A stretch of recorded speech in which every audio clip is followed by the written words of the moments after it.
Circle of Hope Network, doing life and being church together.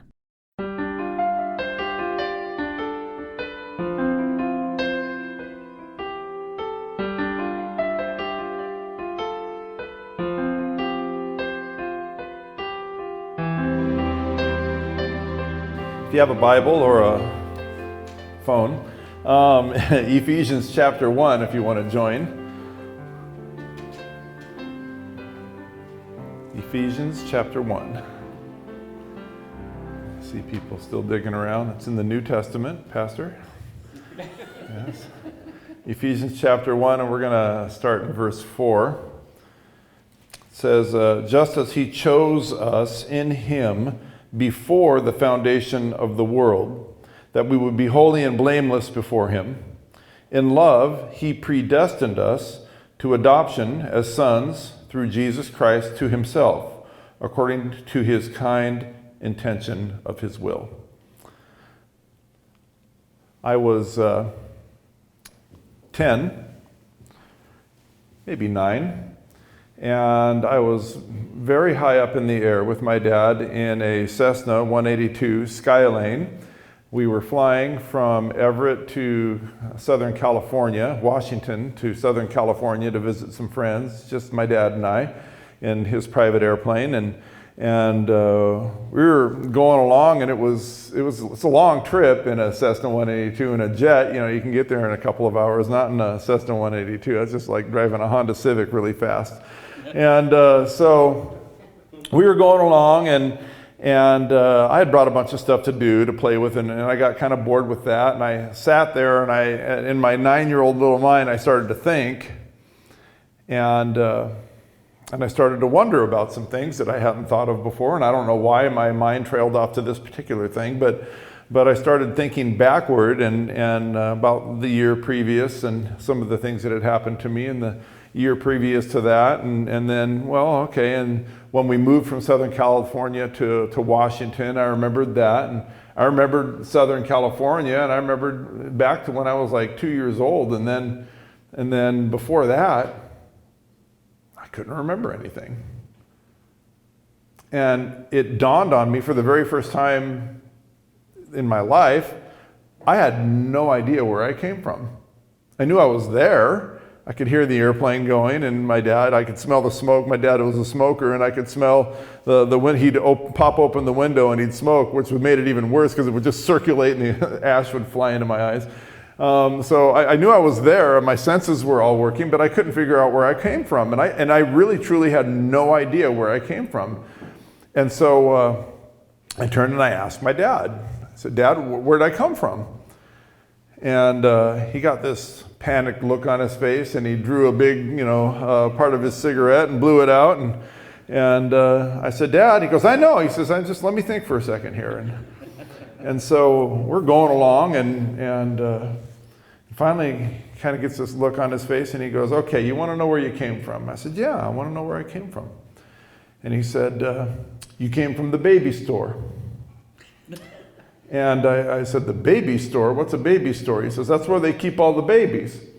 And your mom and I wanted to have a baby, so we went down to the baby store, and they had them all lined up behind the window. He said there was the extra small ones, and we looked at them, and they were cute, but we wanted something bigger than that. So he said, we just went down through the mediums and the larges, and extra larges, and we found the extra large babies. And there you were, sitting there, and we decided so we tapped on the window, and the nurse came over, and we pointed, we said, we want that one.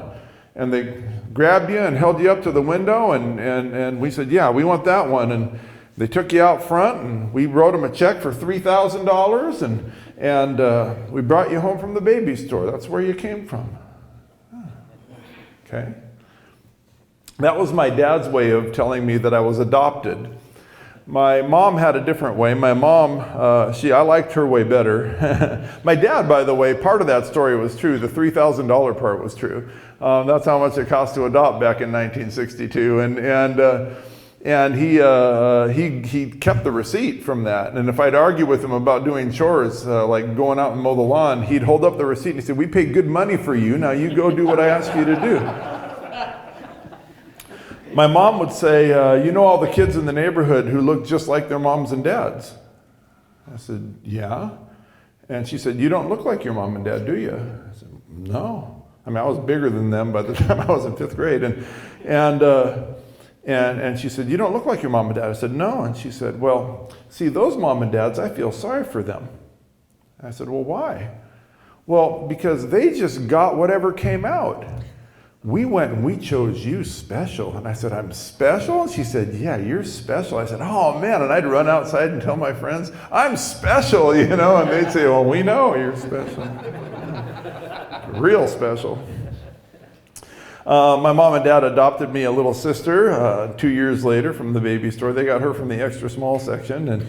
And we were started out in Southern California and then moved up to Seattle when I was 3 years old. And just 3.5, something like that. And that's where they raised us. Mom and dad both, you know, unchurched people that just lived like everybody else in the neighborhood was living. On the weekends, they'd hire babysitters and go out, you know, and dancing and drinking and everything. Both of them smoked. And it was just kind of, you know, regular, everyday existence.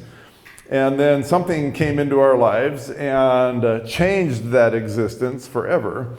My mom came home from work, and I was pretty young, and she opened the mailbox and got all the mail out and came in. My dad was already home, and he was sitting in his chair. I don't know if your dad's had a chair that was their chair, but my dad had a chair, and it was his chair. We were not allowed to sit in his chair. And so he's sitting in his chair, and he's watching TV, and my mom comes in, and she's leafing through the mail, and she gets to this weird looking pamphlet kind of a thing, and on top it says Prophecy Seminar. And she's looking at this. She'd never seen anything like that in her life, and it had all kinds of pictures on it. It had a picture of a dragon with a whole bunch of different necks and heads, and it had some different animals on it. It had a big nuclear Holocaust mushroom in the background. You know, back in the Cold War especially, that was a big thing that they used in those pamphlets. And had a little picture of some world leaders and the Pope, and the Pope looked real cranky and like he was needed more fiber. And then on the other end of the pamphlet, there was a picture of a bunch of people kneeling down and looking toward heaven, and rays of light were coming down. And my mom opened it up. It was just such a fascinating looking thing. She opened it up, and inside it looked like there was going to be some guest at the local high school gymnasium. It wasn't going to be at a church, you know, and because we always had to disguise it at first. And so there were all these topics, and all the topics had really interesting titles. And my mom looked at this, and she got a little fascinated, and she hands it to my dad, and she says, wow, look at this. What do you think of this? My dad takes a look at it, and he looks at the picture, and he looks inside, and he looks at all this, and he goes, oh, he says, all the crazy nutcases. He says, hands it back to her, he goes, throw that away. It's just a bunch of Chicken Littles.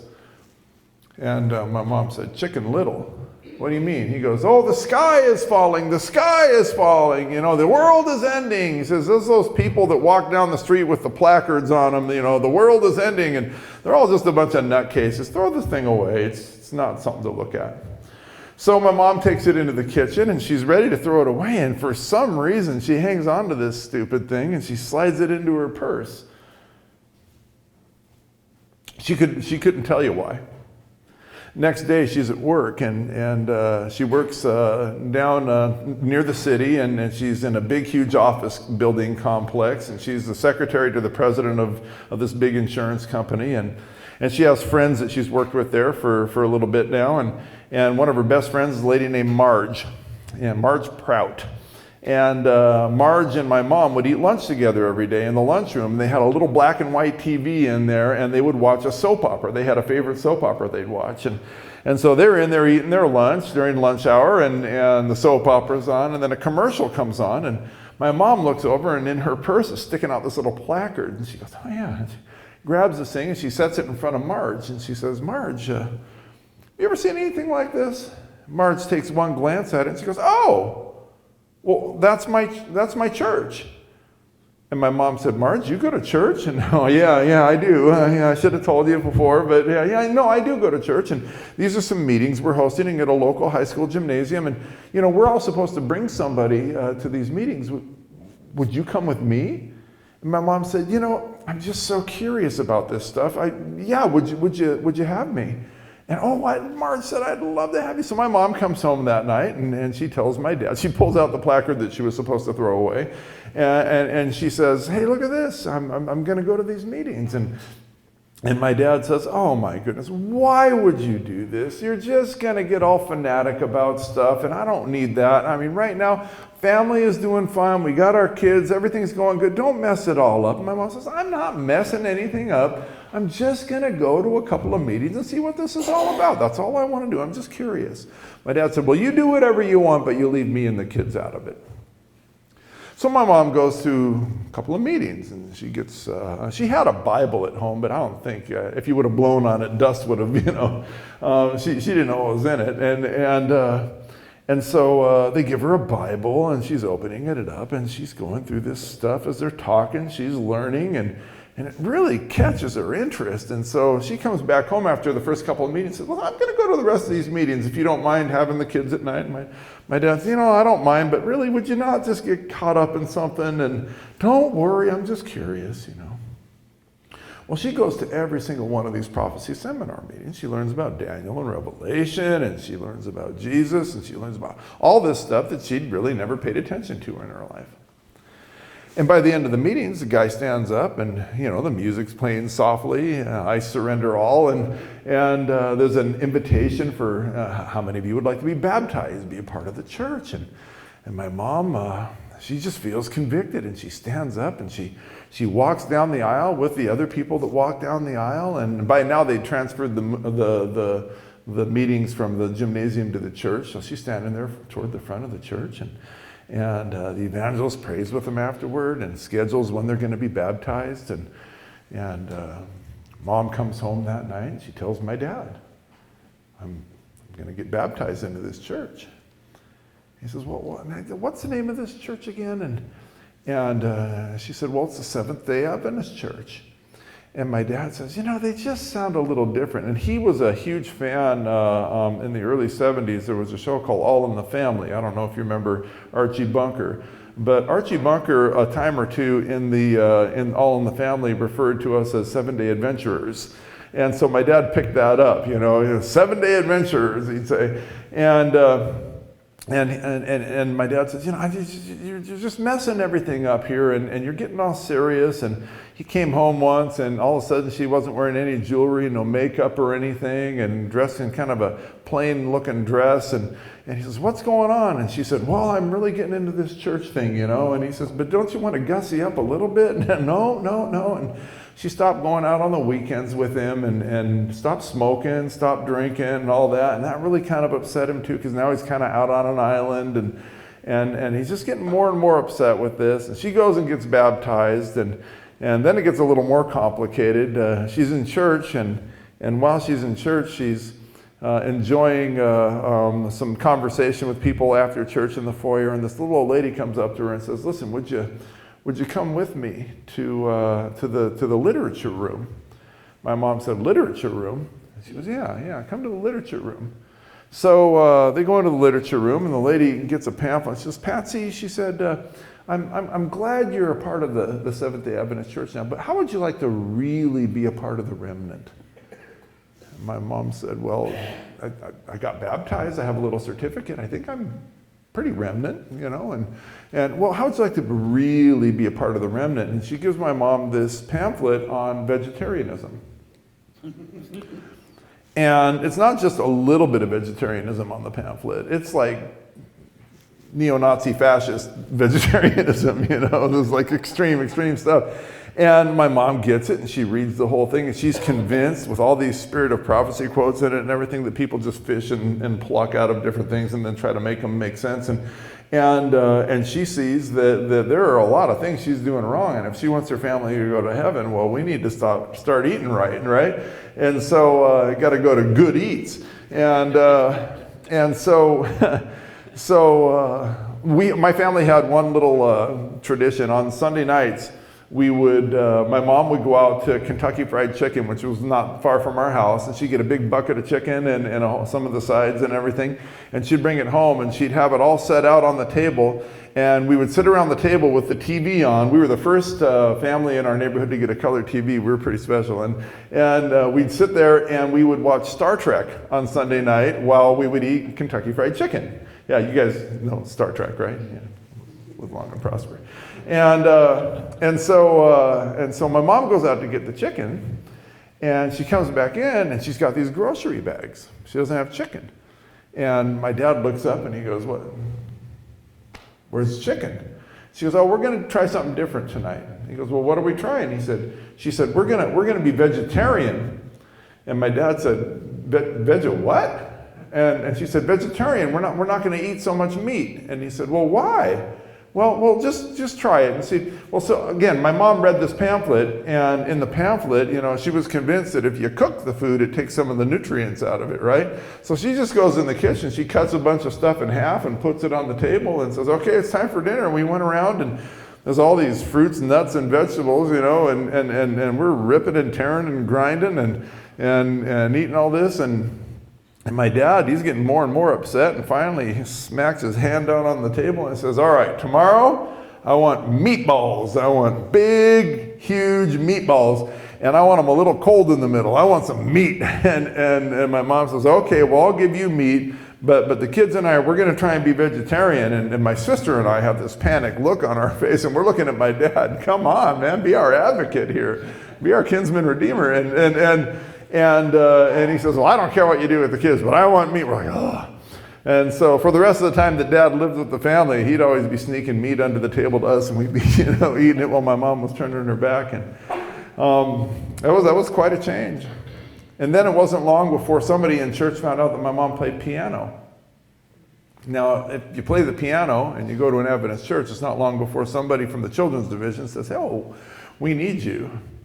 And they got my mom playing piano in children's divisions, and she started noticing how much fun the kids were having in the Sabbath school, banging sticks together and waving flags and felting felts and all that kind of stuff. And my mom said, "Man, I think kids would really like this." So she goes home after church one Sabbath and tells my dad, she says, "I think I want to start bringing the kids to church." "Oh, you're not going to brainwash the kids with this garbage that they're teaching you, And he gets upset, and he's trying to raise us as happy little pagans, and my mom's trying to raise us as happy little Adventists, and it was a real polarization going on there. We felt it really strong when we were little, and my mom kind of reached a compromise with him, and every other Sabbath she'd take us to church, and every other Sabbath we got to stay home and watch cartoons with my dad on Saturday morning, and so Mom would take us to church, and Sabbath school was cool. Sabbath school is fun for any kid. Every kid likes Sabbath school, right? Problem with Sabbath school is it gets over. Then you got to go into divine service. And we went to the Green Lake Seventh-day Adventist Church. It was just right near downtown Seattle, and it had wooden pews. And I don't know, man, whoever invented pews should have patted them right off the beginning. Those little wooden pews with those little bony butts of a little kid, they don't work. And they're really noisy too, so you have to sit there and be really quiet. And we'd have to sit there through church while the pastor was yammering on about something. And that was hard, being a little kid in church and not really growing up in that culture, just kind of getting new to it. And I remember there was a clock on the back wall right in front of the balcony, like there is at every Adventist church in the world, right? And I remember, I don't even know if I knew how to tell time, but I remember when both of the sticks on the clock were pointing up, it was about time to get out of church. I'd be looking back there just praying for those sticks to be pointing up. I need to get out of here and get home and do something fun. And there was always the end hymn, and it always had 5 different verses that you had to sing longer here in church, and this song that I don't know. And we get home, and my mom went on a pretty conservative kick there. We'd get done eating lunch, and lunch was always special on Sabbath, which was kind of cool. My mom was a pretty good cook, if you like cheese and oil. And she started getting a little looser in her dietary. Anyway, I remember we'd get done with lunch, and I'd say, "Mom, I'm going to run out and I'm going to ride my bike." And she'd yell. She'd say, "You can't ride your bike on Sabbath." Well, what are we going to do? And she said, we're going on a 5-mile nature hike. Now get your shoes on. I'm like, oh, I was just going to coast. I wasn't even going to pedal. I mean, we're going to go do a nature hike. And we go down to the beach with a bunch of friends Sabbath afternoon, and I'd be getting a little too deep in the water, and she'd yell from the beach, you can't swim on Sabbath, she'd say. And I'd be frustrated, and I would sass her. I'd say, well, I'm not going to go swimming, Mom. I'm going to play baptism. That's what I'm going to do. So it looks like I'm swimming, but I'm just playing baptism. Get out here, mister. And I'd have to get out and dry off and everything. And I didn't understand what was going on. I didn't understand all the new rules, and it was pretty crazy. And Dad, he'd take us on Sabbath and do stuff with us that seemed more fun. I mean, we'd go driving with him out to the beach, and we could swim, or he'd take me to a football game. He had season tickets to college football there, and I go to football games with him, and it was fun. When you're a little kid, I don't know that you have the depth of ability to be able to decipher right and wrong as much as you have the depth and ability to know what's fun and what is not fun. And when you're a little kid, you always gravitate toward fun. And Dad was fun. And so we tend to gravitate toward my dad a little bit. Mom discovered that they had a thing called Adventist education. And that was a real doozy. I think that was the beginning and the end of their marriage. When she introduced that, she told my dad she wanted us to go to a private school and how much it cost, and he went through the roof. We've got free public schools. They're the best in the state right here.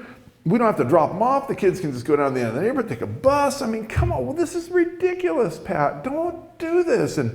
And she was already given 10% of her paycheck to the church, which really bothered him too. And now he was going to have to pay for education. And oh man, we ended up starting to go to Adventist school when I was in 4th grade. And my sister was in 2nd grade. It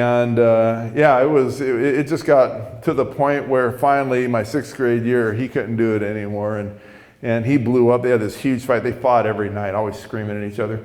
And they ended up in the living room. He had his suitcases all packed, and he was done. I'm out of here. And I remember their last conversation. My mom was crying. She didn't want to believe. And she said, Bob, if Jesus were to knock on the door and you were to open it, and Jesus were standing right in front of you right there, and he said, Bob, come follow me. She said, what would you do? And he said, well, if I could see that it was Jesus and I knew it was him, well, of course I'd follow him. And my mom said, don't you see that's what's happening right now? He's knocking on the door of your heart.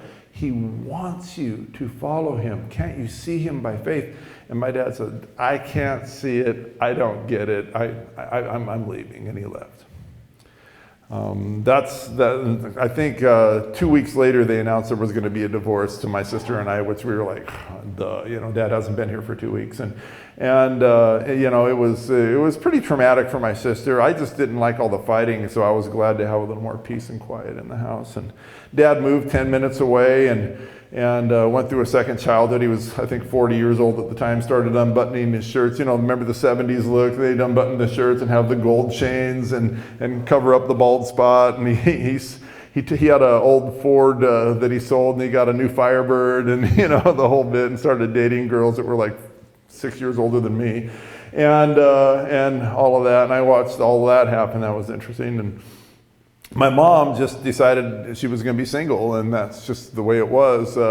She got in trouble at the church that she was being faithful to for the divorce, and so they took some of her leadership away because now she was a divorced woman, and there was no infidelity at the time involved, and the pastor got on her about that, but she stayed faithful anyway, even though she was going through all of that. And I was the man of the house at the time. I was 6th grade, and that meant I had to take the garbage out. That's about it.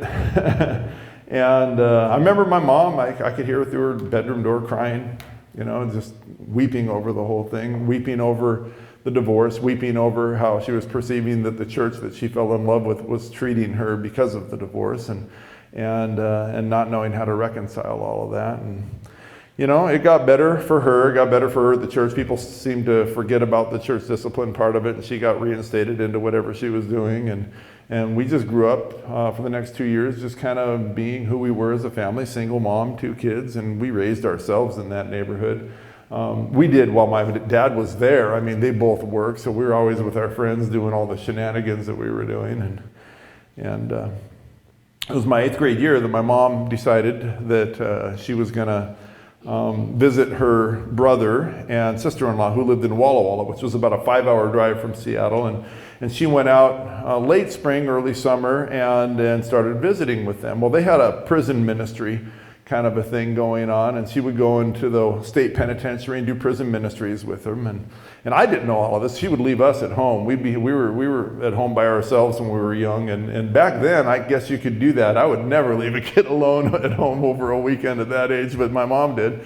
I was 14, my sister was 12, and we were getting in all kinds of trouble. My sister and I, when your parents don't raise you, your friends will. And our friends, had the same situation, and so we were getting into all kinds of things we shouldn't have gotten into when we were young. We were, tobacco and alcohol and marijuana, and then it just got worse from there all the way through my teenage years, and from both me and my sister. But my mom kind of knew, kind of didn't know. She said, whatever that is you're growing in your closet, don't smoke it in the house. And I said, Mom, it's a tomato plant. And she said, it's not a tomato plant. I said, okay, it's not, and that was her rule for me, don't smoke it in the house. So she didn't have a whole lot of control. Like I said, I was bigger than her by the time I was in 5th grade, so what was she gonna do? So she comes home at the end of the summer, visiting every weekend in Walla Walla and doing prison ministries with my aunt and uncle, and she sits us down and she says, listen, kids, she said, I need you to know I'm getting married. We're like, getting married? Like, really? You're not even dating anybody? And she said, well, I've been seeing somebody. Oh, okay, who are you seeing? She said, oh, his name is Donald. Oh, she had this look on her face, Donald. Okay, well, tell us about Donald. Oh, kids, there's something you need to know about Donald. He's in prison. Is he like a guard or something? Or what do you mean he's in prison? Well, kids, no, he's an inmate. He's an inmate in prison. And my sister and I, we blow up. We go, ballistic. Why? You can't marry a prisoner? What did he do? She said, well, he won't tell me. But, and this is way before Google, you could just type somebody's name in and find out their whole history. This is way before then. She goes, he won't tell me, but I do know he's been there for 18 and a half years. We said, 18 and a half years? That sounds serious. She goes, yeah, she said, he probably killed somebody. We're like, what? He probably killed somebody? And she says, yeah, but he really, I don't think he'll do it again. He's really reformed. And we're like, whoa, we hope not. So I don't think my mom ever found out what he actually did. I don't think that she wanted to discuss it with him. I think she was the kind of person that, that's in your past, let's leave it in the past. After my mom died and after he died, I did my research and I found out what happened. I found the newspaper reports and everything. When he was 18 years old, he was at home by himself. His parents had gone out for something, and a 40-year-old Lutheran church worker lady came and knocked on the door. And he opened it up, and she was just going to give him some sort of a tract that, advertising her church or whatever. And he ended up brutally beating her, raping her, and then killing her, and then leaving her dead body on the side of a road, naked dead body on the side of a dirt road down from their house.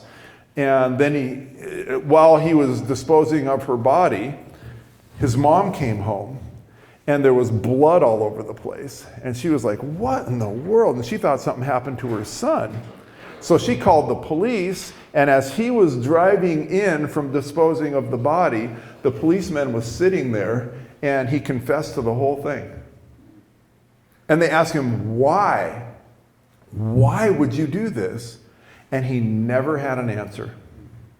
He never had an answer of why. All kinds of newspaper reports about it in the McMinnville News, right, in Oregon. So he gets put in jail and he meets my mom, and now she's in love and they're going to get married, right? Again, she didn't know what he did. She just knew he'd been there for a really long time, so it had to be serious. His sentence was 20 years to life. So my mom says, listen, we need to start writing the parole board to get him out of jail. And we're like, well, do we want to do this? And she said, listen, next weekend, I'm going to have you introduced, I'm going to take you into the prison so you can meet your new stepfather. And we're like, well, okay. So the next weekend, my sister and I, we go to Walla Walla with my dad or with my mom, and we go through all the doorways and get searched and everything and end up in this little room about half the size of this room. And we're sitting at a table and we're listening and waiting, and there's another couple in the table, some lady come to visit her husband or something like that, and they were having a visit in the corner that I won't describe. And finally the door opens, and he comes through, and he's this big, huge guy. I mean, huge. He was way into working out and doing weights and stuff like that, and it just looked like he had grapefruit smuggled under his skin or something. His muscles popping everywhere and ginormous. And he comes through, and we meet him and have a nice visit, and he seems like he's an okay guy, I guess. Maybe we can write these letters. So we start writing letters to the parole board. Please let him out again. He promises he won't do whatever he did. He's reformed. And every week we write a new letter in our little family. And sure enough, they let him out early. And he goes into a halfway house, a place where you live after you get out of prison to get assimilated back into society. He gave him a job and everything, and he had to learn how to drive again, which was the freakiest thing. Man, he hadn't driven in a really long time, and driving with him was always really scary because he was still getting used to the rules, and he wasn't much for rules. And at the end of that month, they got married in the little chapel on the side of our little Seventh-day Adventist church, and he told my mom, he got baptized for her, and I'm going to go to church every week. All of that was just a big fat lie. But at the time, she thought it was true. And then he was in our home.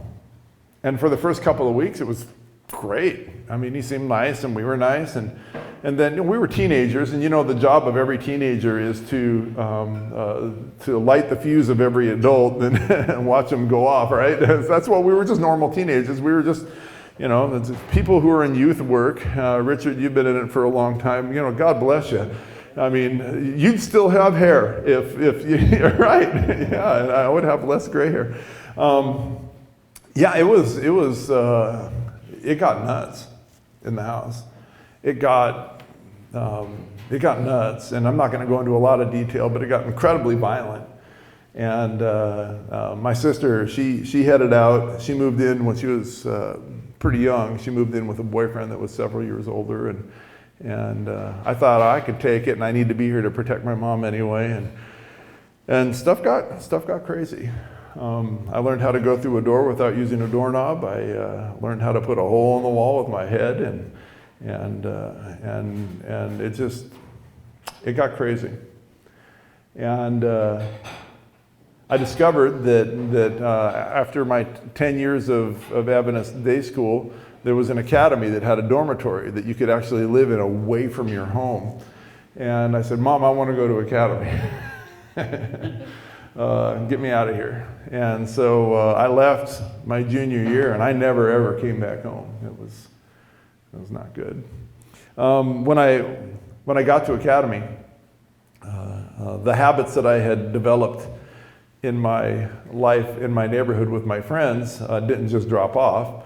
And as all of you know, when you go to academy and college and stuff like that, you can find whoever you want to hang out with. There's all kinds of people. They're in Adventist schools. They're really good church-going, kids that have their life together. And then there are the kids like me. And I found kids like me. I found ones that were doing the same things I was doing. And, it's pretty easy to hide that stuff. And so the habits got intensified in academy. And I graduated barely. They had a meeting with me 2 weeks before graduation and said, listen, if you don't pass these 2 tests, you don't graduate. And I go, oh, okay. So I studied kind of hard for those tests and got my C and graduated and marched. And then I didn't know what to do. All my friends were going to Walla Walla College, and I thought, well, I'll just go to Walla Walla then.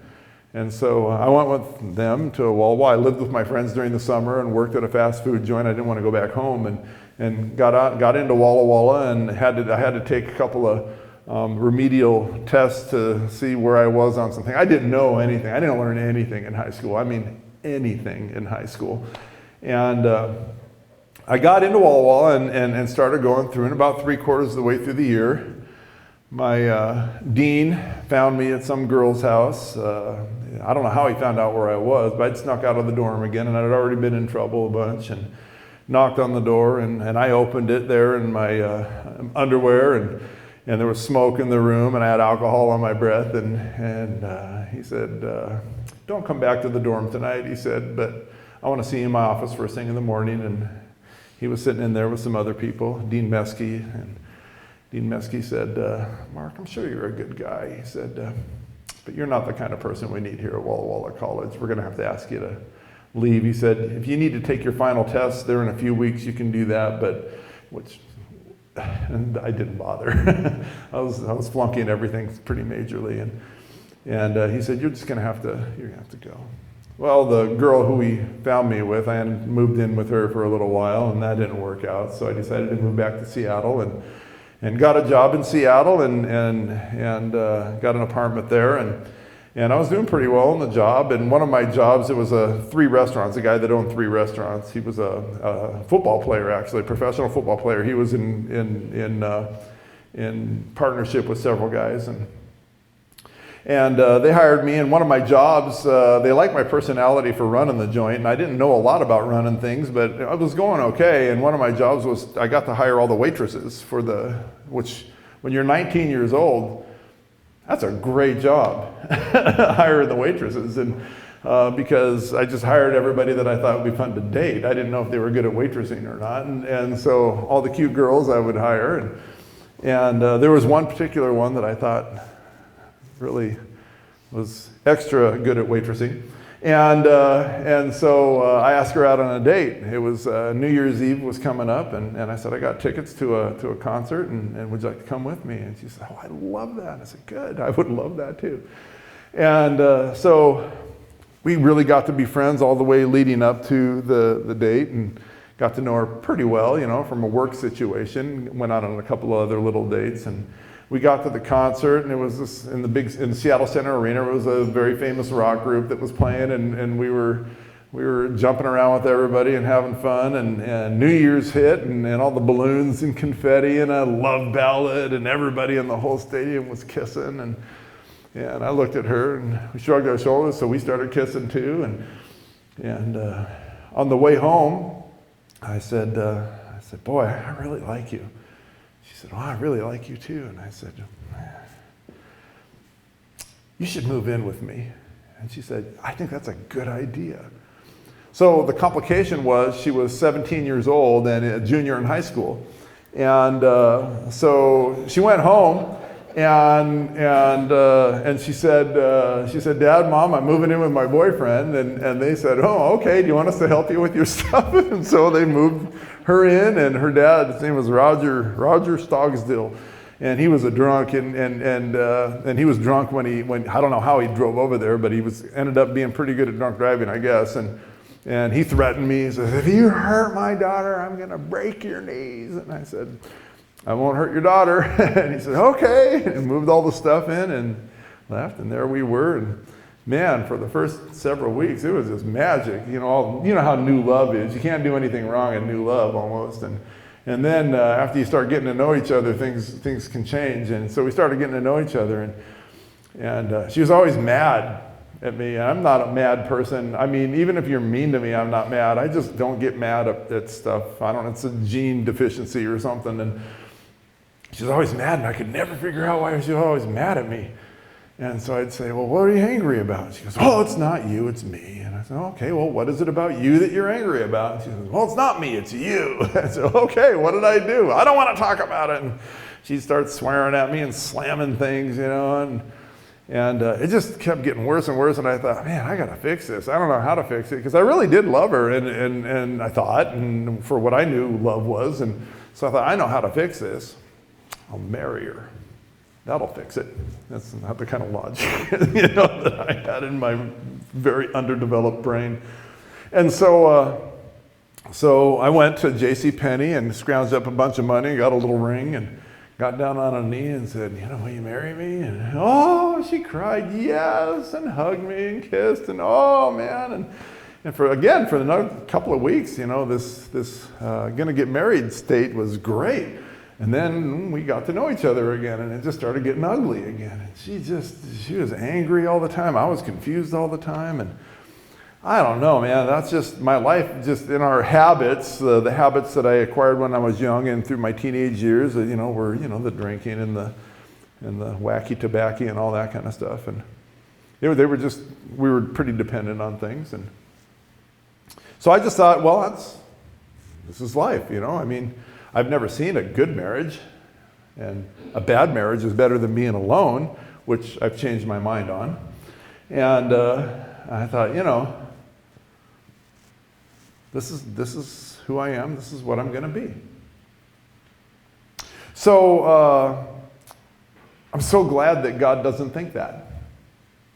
God never looks at a pathetic life and says, too bad, that's just your lot in life. He never does that. God looks at a pathetic life and he goes, man, there is so much potential for you. If you'll just grab my hand, we could go on this adventure, and I've got plans for you. And he's trying to communicate. And all my life he'd been trying to communicate that to me. I just hadn't noticed. Until one Sunday morning, about 11 o'clock in the morning, just getting out of bed, got my sweats on, and that's it. And I go and I open the door, and there's this little man standing there in my doorway. 5'7", maybe, on his toes. Cheap suit, big Bible, beautiful bald head. And he had the most annoying habit. He'd stand on his toes and lift his eyebrows and smile when he talked. He looks at me, he's got his Bible, and he goes, "Hi." "Hi, who are you?" "I'm Pastor Dave. I'm your mom's pastor." I went, "Oh no, my mom's sicking the pastor on me. This is bad. This is really getting bad." He says, "Can I come in?" And again, I'm standing there in my sweatpants, no shirt or anything. And before I could even answer, he walks past me. Like, kind of puts his hand to move me out of the way and walks past me and comes into my house and sits in my living room. I watch this, and he's 5'7", I'm 6 foot a bajillion, and I said, "What? That's got some nerve." Okay, I'm curious. And so I walk in and I sit down and I go, "What do you want?" He looks at me. My girlfriend's asleep in the bedroom. He looks at me, he says, "Mark, your mom loves you." "I know she loves me. She prays for you every day." "I know she prays for me every day." "Mark, we're having some meetings at the church that we'd like you to attend." I said, "What kind of meetings?" And he said, "Prophecy seminar meetings." Well, I knew all about prophecy seminars and what they can do to a family. And I said, "I am not interested in your meeting." And he said, "You're not?" I said, "Nope." He goes, Oh, okay. And he stands up and he leaves. Walks right out my door. Doesn't even shut my door. Doesn't leave me any tract to read. Doesn't pray over me. He just leaves. What a strange little man. And I go and I shut the door. I'm scratching my head. My girlfriend walks out, staggers out of the bedroom. And she says, "Who was that?" I said, "Nobody." I didn't tell her. The next Sunday, 11 o'clock. "Hi. Can I come in?" "You're gonna anyway." Go, Comes in. "Mark, your mom loves you." "I know. Pray for her." "I know. We have these meetings you want you to come." "I'm not coming to your meetings." "Okay." Gets up and he leaves. 5 Sundays in a row, this irritating little pastor comes and knocks on my door. And I rip the door open on the 5th Sunday and I go, "Hey!" And he looks at me and he goes, "Hey, I'm not coming to your meetings." He looks up at me, all 135 pounds of him, and he goes, "Then I'm not leaving you alone."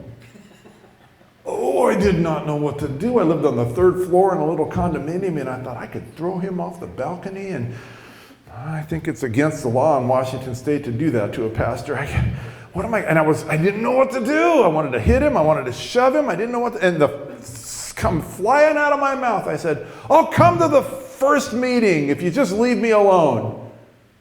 And he said, "Is that a promise?" I said, "It's a promise. I'll come to the first meeting if you just leave me alone." And he said, "Deal." We shook on it. He left. I went inside. Girlfriend comes staggering out. "Who was that?" Nobody. Right before the meeting starts, I get a phone call. "Yeah, I'm coming. I told you I would. I was going to, man of my word." Getting dressed up starts on a Friday night. Getting dressed up a little bit. I knew Friday nights from growing up in the church a little bit, and so I was getting dressed. My girlfriend comes home from work. She sees me getting dressed up a little bit. She goes, "Where are you going?" I said, "Church. I'm going to church." She said, "Where are you going?" I said, "No, it's a thing my mom, I got to go to this church thing." And she goes, "You don't go to church." I said, "I know, but I'm going to this one thing." And she thought that maybe I was getting dressed up to take somebody else out. She got a little jealous, and she goes, "Well, I'm coming too then." And I said, "Well, fine, you can come too." So she puts a dress on and gets in the car with me, and we drive in, and we drive into the church parking lot, and she whacks me. She goes, "Whack!" She goes, "We're at a church." I said, "I told you we're going to church." Get out of the car, and we walk in, and friendly people that they remembered me from when I went to church there, right? And my girlfriend had no idea of this past of mine. I didn't talk about it a lot. And all these people, "Oh, Mark, it's so good to see you." How do all these people know you? "Oh, when I was little, I used to go here, We slid into the back row, and they give us these Revelation Seminar Edition Bibles with some little pamphlets to fill out and a little pencil and everything. And we're sitting in the very back row of this church. I had promised I'll come to one meeting. I'm going to sit through the meeting, and then I am out of here, and little guy isn't going to bother me anymore. So we're sitting there, and she is angry. She is steamed. And so she sits about 5 feet away from me, crosses her arms and legs, and looks down and just pouts.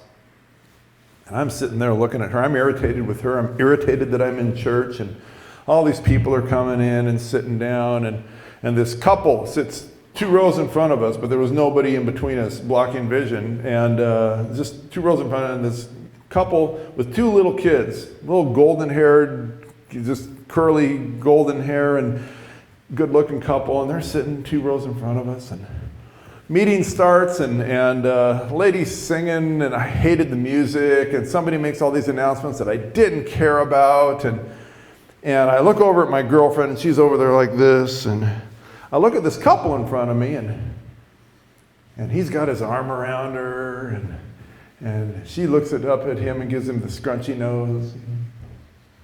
He looks back, and the scrunchy nose is back at her.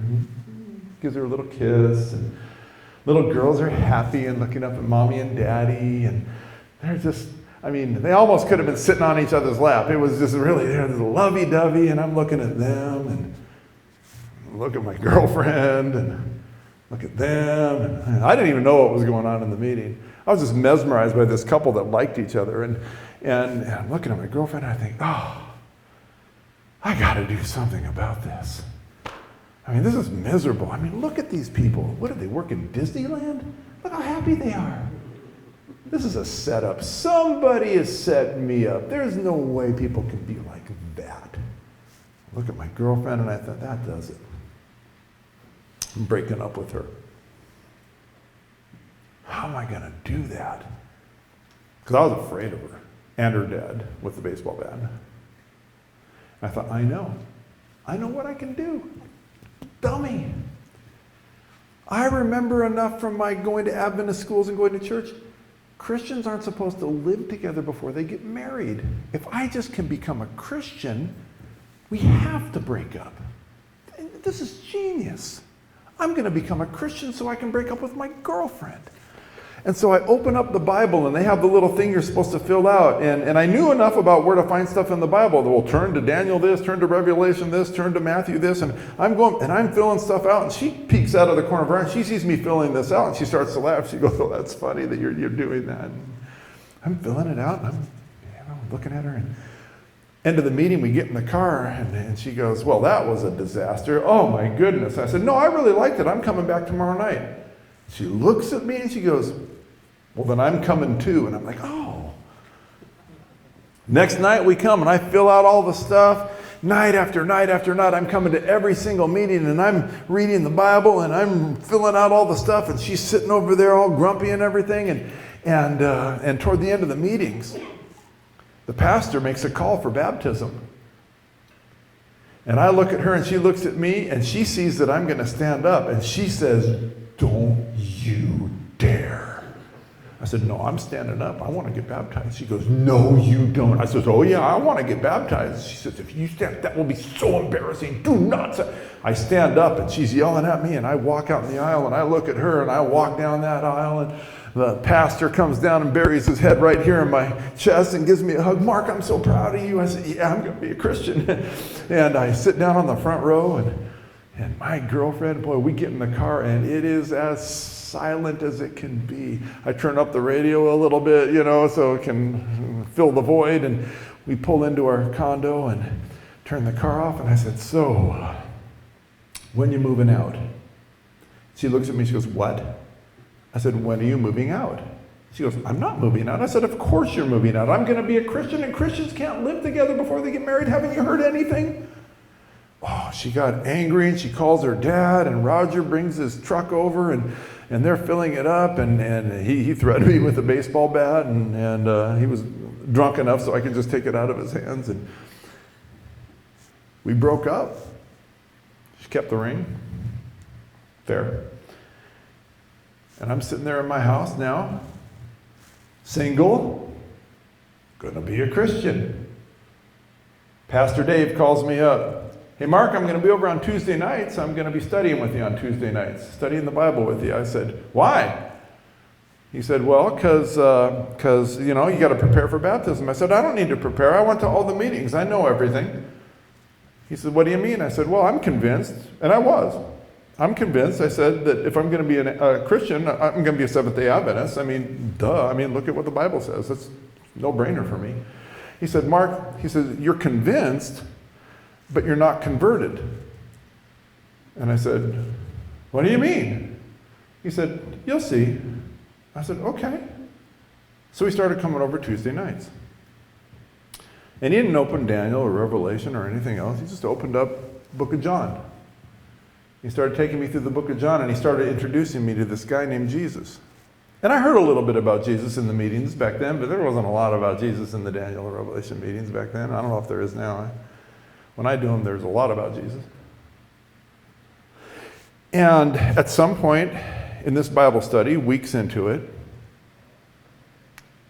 the scales on my eyes, like Paul had, fell off. And I started to see who Jesus was. And we were spending some time studying about the cross and the resurrection. And all of a sudden it dawned on me my part in putting him on that cross, and my sin and what was laid on him, and it broke me. I was crying, and it was, we don't know what to do when girls cry in front of us. We're like, oh, please stop leaking. We don't know what to do when girls cry. It's even worse when a guy is crying with us and we're the only ones in the room. This poor guy, I'm seriously weeping because I'm just broken, and I realize I'm converted. I realize who Jesus is, and I want him in my life, and it broke me. And I'm crying, and I'm going, man, Jesus is awesome, man. And he's crying, and he's scooting his chair away, and he goes, yes, he is. He's very, and he doesn't know what to do. And finally he goes, you're ready. I said, ready for what, man? And he goes, you're ready for baptism. I said, I know, man. Let's do it right now. He goes, how about this Sabbath? And I said, I can't this Sabbath. I'm working. And he goes, what do you mean you're working? I said, well, I work at that grocery store downtown in Seattle. I'm working. I can't not work. And he goes, no, you're not going to work this Sabbath. He says, you're going to get baptized. I said, yeah, except for I have to work. And I'm getting upset now. And he said, no. He says, you're going to get baptized this Sabbath. You're not going to work. And I said, okay, listen, you don't understand. I've got rent to pay, and I have to work, and so we'll have to do it another time. I know this Sabbath I have to work. And he gets mad at me, and he slams his hand on the table, and he goes, boom! He goes, you're getting baptized this Sabbath, and that's all there is to it. And he gets his Bible and his books, and he runs out of the house. Okay. So the next day, that was a Tuesday night, next day is a Wednesday, and I go into work, and my manager, a guy named Roger, another Roger, he looks at me and he goes, something's wrong with you, what's going on? I said, I'm joining this church, and I'm supposed to get baptized this Sabbath, but I got to work this Sabbath. And right about when that's happening and Roger's hearing this, some people from across the street that worked at a television station, there was a huge television station right across the street, right underneath the Space Needle in Seattle, KOMO, it's the ABC affiliate. They all come walking in, and they came in every day for lunch. We had a little deli there and stuff, and there was this one guy named Rich that I had made a connection with for some reason. We talked every time he came in, and he comes in, he goes, hey Mark, how you doing? And I said, Rich, I'm doing okay. And he says, hey Mark, he says, I was wondering, would you be interested in a job at the TV station? I said, well, maybe. I don't know. Doing what? And he goes, well, we need somebody in the newsroom to be doing this and that and the other. You've got the personality that really fits that. And I'm the guy in charge of finding people for that. Would you be interested in that job? So I decided to throw a fleece out. I didn't know what a fleece was, but I threw a fleece out. I said, okay, but I can't work on Friday nights or Saturdays. And he looks at me and he goes, you're a Jew? I said, no. And he goes, no, it's okay. We're all Jews. Jews own the station. Jews run the entertainment business. You want Shabbat? You can have Shabbat, no problem. I said, really? I can have Sabbath off? He goes, yeah. Come to temple with me this Friday night. We'll celebrate. I look at my boss who's hearing all of this. My boss looks at me and, you got to give somebody 2 weeks. And he goes, go ahead, take the job. Started the next day. Sabbath comes, I go to church. I go into the little room where they're all preparing for baptism. And Pastor Dave looks up at me and he goes, I knew you'd be here. And I said, I know, and that really bothers me. Took me down and baptized me, barely got me up out of the water because he's so little and I'm so big. I'm just getting dry, and the head elder pokes his head in. It was the guy, the husband of the husband and wife that were sitting 2 rows in front of me, named Ron Zacharias. And he pokes his head in and he goes, hey, congratulations, Mark, glad you're baptized. By the way, you're in charge of the youth group now. And he shuts the door. I went, what? And this is, don't do this.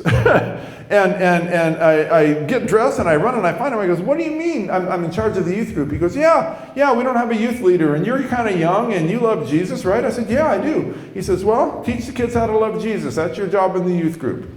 I said, okay, when does it meet and where does it meet? And he told me. And so the next week I'd studied all week long to have this lesson, and I go in and there's these 5 kids sitting in this room, and they can care less that I'm there. They've got a deck of cards out or whatever they were doing, and I had my lesson and it went nowhere. But every Sabbath and all of a sudden it started to, like a snowball, get more snow on it as it was rolling. And before I knew it, 6 months later, there's 80 kids in my youth group. And I go to the pastor and I said, can we just do our own church sometime? He goes, sure, I don't care. And so we'd have our own church services, and it kept growing and growing. And during this time, man, I'm tearing through the Bible. I am loving the Bible. And the pastor comes and says, hey, you should preach every once in a while. Really? I didn't ever think I should preach. And he goes, yeah, you should do that. And so I started preaching, and pretty soon he goes, you've really got a gift for this. He didn't have an associate. He said, why don't you just preach every other week? Okay. Started preaching every other week. And then I meet this little girl in church, and I get married to her. And right as we're getting married, somebody from British Columbia said, hey, you should come and preach in the camp meeting up in British Columbia. I went, oh, really? Okay. And went up and preached, and somebody from CUC or no, somebody from British Columbia in an academy heard me there, and they said, hey, we need a boys' dean and a Bible teacher. Would you want to come and do that? And I said, like working for the church? I don't have an education yet. And they said, we don't care, come on up. I went, okay. Boys' dean and Bible teacher, and then Washington Conference calls me and says, hey, we need a youth pastor. I said, okay, and came down to be a youth pastor. I said, can I go to school while I'm doing this? And they said, we don't care. And so I started going to school and got my degree. Being a pastor for the Seventh-day Adventist Church. Woo! It was a Friday night. I was going to preach the next day in my church. Get a phone call from a lady. Hi, Mark. My name is Jeanette Bruner, and 29 years ago, I had a little baby boy, and I relinquished him for adoption. And I've been doing my homework. I've been looking for a year and a half, and I think you might be him. Oh. Can you hold? Yes. Put the phone down, and I look at my wife, and I said, my mom's on the phone. And she goes, oh, say hi. I said, not that mom. And she goes, what? I said, I think my adopted mom. And I run down to my office, and I had some adoption papers my mom had given me, and I'd never looked at them. Never did. And I grabbed them, and they were in the envelope still. I knew where they were, and I opened them up, and I started reading through these adoption papers, and they referred to me as baby Judson, Judson. And I said, Judson, do you know that name? And she started crying. She goes, yeah, that's my maiden name. I said, whoa. What happened? She told me. She said, I was a freshman in college, and he was a junior in college, and he drove a Corvette, and he was a big athletic kind of a guy. And I said, okay. And she said, we fell in love, and she said, we decided to go away for the weekend, and we both lied to our parents and said we were going to be somewhere else, and we went out to the beach, got a hotel, and she said, in one night I gave up my virginity and got pregnant with you. Wow. It's a lot to do in one night. She said, so I told him, and he didn't want to have anything to do with it, so he exited the scene, and I didn't know what to do. She says, I was kind of lonely and afraid, and she said, I didn't want to tell my parents, so I moved out of town and enrolled in another college, and she said, I had you in secret. I relinquished you to the state of California. She said, I didn't want anybody to know that I was pregnant. I said, wow. So nobody knows? She goes, not now. Just my husband. I said, so why wouldn't you tell your parents? That's kind of crazy. And she said, oh, no, I did not want to tell my parents. I said, well, why didn't you want to tell your parents? And she said, well, they were religious people, very strictly religious people. I said, religious? What religion? She goes, well, have you ever heard of the Seventh-day Adventists? I said, heard of them. And she said, I didn't want them to find out that I was pregnant because I knew they would grab you and they would raise you as a Seventh-day Adventist. And she said, I was raised as one. And she said, I hated it. She said, I'm the only one in my whole family that's not a Seventh-day Adventist. She said, everybody else is an Adventist. She said, I hated it. She said, it scared me. I was confused by it. I thought I had to be perfect. She said, I just got out of there. And the last thing I wanted for you was to be an Adventist. So when I relinquished you to the state of California, she said, I left instructions, do not allow Adventists or Catholics to adopt this baby. And she said, that's why I didn't tell my parents. And I'm sitting there scratching my head. And the very next question she asked me, and she says, so, what do you do for a living? I've been dying to know, all this time I've been trying to find you, what do you do for a living? And so I didn't know what to do. So I just told her, I said, well, I'm a Seventh-day Adventist pastor. And I'm not going to tell you what she said because this is, church atmosphere. But she said, you're joking, right? I said, I'm not joking. Really, that's what I do. And she goes, how did that happen? And I said, well, and I kind of told her what I told you guys and gave her a synopsis of that. And she said, I just don't understand why this keeps happening to me. And I said, what do you mean? She said, well, I've been married 3 times and this is my 3rd husband. I said, yeah. And she said, we were on a blind date.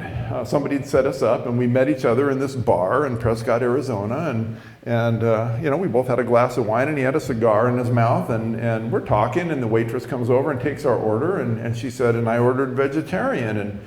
And he looked at me, and, back then, there wasn't a lot of vegetarians. And he looked at me, and his cigar kind of fell, and he goes, you ordered vegetarian? And she goes, yeah. And he said, do the words Ellen White mean anything to you? And she said, what? And he goes, were you raised in Adventist? She goes, yes. He goes, I was too. And she says, and now we're married, and now you, and oh my goodness. She said, I just can't believe, she said, the universe is doing this to me. I said, well, it is. And I said, so you're not an Adventist, what are you? And she said, well, I'm a Unitarian. And I don't know if you know about Unitarians, but Unitarians, they don't have a real creed of belief. You can be a Buddhist, an atheist, a Christian, or anything and be a Unitarian. And so I said, you're a Unitarian? She goes, yeah. And I said, oh, what do you get when you cross a Unitarian and a Jehovah's Witness? And she said, what? I said, someone who knocks on your door for no apparent reason. And she laughed, thankfully, at that. And she says, oh, I'm glad you have a sense of humor. I said, I do. And that's really no offense by that, because I don't, people get to choose whatever they want to. And conversation wound down, and she said, well, thank you for letting me call you. I just wanted to know that you were alive and well, and boy, this is a real revelation. And I said, can I meet you? And she said, you'd like to meet me? And I said, well, yeah. I mean, it's my birthday in 2 weeks. Would you like to come up for my birthday? And she goes, I know it's your birthday in 2 weeks. She said, I celebrate it every year. I said, well, would you like to come up for my birthday? And she goes, yeah, I'd like to. And so she came up. Now, I was in Seattle. All my neighborhood friends were still my friends, and they all find out that this is going on. And one of my friends, he's passed away now with a drug overdose, but he was a drug dealer, and he had a limousine service that covered his crack dealings. And so the finances and all of that. So he finds out and he goes, man, dude, you gotta let me let's take the limo and everything. That'd be so cool. And so she flies into the airport, and it's a madhouse because it was the first invasion of Iraq during that time. And it was also when they were filming a movie, Sleepless in Seattle. They were filming, and they had all these camera crews up, so you couldn't go in. And I was standing out there waiting, and she comes through, and man, we see each other, and we're hugging each other, and she keeps looking at me, and she obviously had some really eyesight problems because she kept saying, you're so beautiful, you're so beautiful. And I'm like, okay, you and my wife, I'm glad you both think so. And I said, well, here's our ride, and the limo was there, and Tim's standing there, and he's got his hat on, and I said, a limo? She said. I said, yeah. And she goes, boy, pastors make a lot more than I thought they did. And I said, well, we're doing all right. And we get in and tour Seattle, and then we get home, and when we get home, there's this surprise party. My whole church is in the house for this surprise party, and I apologize for this ahead of time. It was a very weird church. My wife and I decided we wanted to have children, and so it wasn't happening like we thought it was going to, and we went to some doctor's visits, and this doctor told me that he says, you can't wear briefs anymore, you got to wear boxer shorts, is what he told me. And so I told one of my best friends in church about this. Well, he started spreading it around. And so we get into this surprise party, and every single one of my church members bought me underwear for my birthday. And the house is full of people, and I've got all this underwear, and my mom, who had not been in church in 28, 30 years, looked at me and she goes, church has really changed since I was there. I said, they are not a normal church. Okay, they're very strange people. My mom and I now, this is when I was 29 years old, so that was like 2 years ago. And, okay, maybe a little bit longer. Let's see, I'm 56, so 27 years ago? Yeah? Wow, that's a long time. We've known each other for 27 years now, and we are like this. We are best friends. We talk to each other every single day. We've moved closer to each other. We see each other on a regular basis. And my mom that raised me died when she was 69 years old, and I think God still knew I needed a mommy or something. And she's in my life. My whole family, she wasn't kidding, my whole family was Seventh-day Adventist. all the way back to the farmstead by San Pasquale Academy. Used to host Ellen White when she would come down south from St. Helena. They would host her and stay in the house, and I met my great uncle Juliet right before he died, and he goes, oh yeah, I used to sit on her lap and she'd tell me stories and put me in bed. I'm like, whoa, I am really, really Adventist, and I never knew that. I always wondered why I like stripples so much. So the night that she called, I hung up and I had to preach the next day, and of course my mind was whirling on all of this. And I was thumbing through my Bible and I found this, and I want to share it with you. It's Psalm 139. It says, for you created my inmost being. You knit me together in my mother's womb. I praise you because I'm fearfully and I'm wonderfully made. How many of you looked in the mirror this morning and say, whoa, I praise you because I'm fearfully and wonderfully made? Hike that up a little bit. It says, your works are wonderful. I know that full well. My frame was not hidden from you when I was made in the secret place, when I was woven together in the depths of the earth. Your eyes saw my unformed body. Check this sentence out. All the days ordained for me were written in your book before one of them came to be. I'm going to read that sentence again out of the Bible. All the days ordained for me were written in your book before one of them came to be. Now, I'm not a Calvinist. I'm not a predestination guy that thinks that, you're born that way and that's how it's going to turn out. But I am a predestination guy in that I believe every person that's ever been born was, one, born saved and in God's good graces, and two, was planned for and chosen, and three, was included on God's team the very first, before they came out of the womb. God chose them and planned on them and had something for them to do. Now, you can get out of it by saying, yeah, I'm not interested in going your own way. Okay, so that's not predestination like a Calvinist would think. But God's intention from the get-go is that you are chosen, planned for, and he wants to use you in his kingdom. He desires that more than anything. And there are two kinds of people in the world. One, folks that haven't realized that yet. Nobody's told them, they don't get it, it hasn't sunk in, that they were created with intention. They're not some cosmic burp in the universe. And the other kind of person is a person that's realized it and embraced Christ and said, okay, let's go on this ride, let's go on this adventure. And those are the people that are the most happy, content, fulfilled people in the world. People that have just submitted it all and said, listen, I'm going to lay everything down and I'm going to go with your plan. Those are the people that have it made. Now, are there trials in their life? Do they go through the storm? Absolutely, just like every other human being. But the difference for them is they know whose hand to hold on to while they're going through the storm, right? Winston Churchill said, when you find yourself in hell, keep walking. Well, everybody's going to find themselves there, but while we're going through the valley of the shadow of death, we fear no evil because thou art with me, right? These people that have realized this, man, it's life transforming. And our job in sharing the gospel is to share that with people. We think we're supposed to lead people into a sinner's prayer so that they can escape this earth somehow or something. We're supposed to help them realize their potential in Christ.